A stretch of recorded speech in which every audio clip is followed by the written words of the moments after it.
According to reports, yesterday Continental Micronesia Flight 0916 touched down at Narita en route to Guam from Fukuoka, Japan, with 45 on board. One of the engines was reportedly smoking. The emergency landing follows 3 others by Continental Airlines in the U.S. mainland. All 4 incidents occurred over an 18-day period this month. More than 600 passengers and crew were aboard the combined flights. As many as 3 of the landings may have involved fires. No one was injured.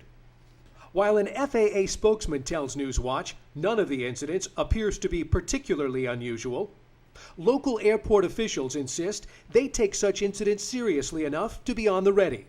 And I'm very pleased to say that we not only pass all the certification and inspections by FAA, but as you recall, last month we also did a tabletop exercise where all the responders island-wide, including the government and military, come together and practice the drills. We do what we're supposed to do, and so far we're up to the tasks. There are a few self-checks that the vehicle goes through before we actually turn the ignition on.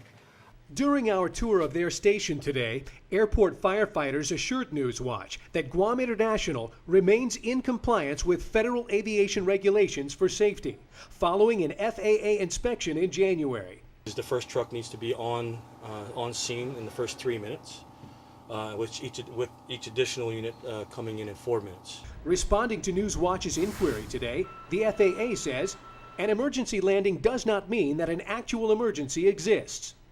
It only means that the captain declared an emergency out of an abundance of caution. Just a year ago, an Australian Jetstar flight made an unscheduled landing at Guam International after a fire broke out in the cockpit, fortunately with no reported injuries. Perhaps it goes without saying that one can never be too careful, and that passengers have abundant caution to thank for their safety.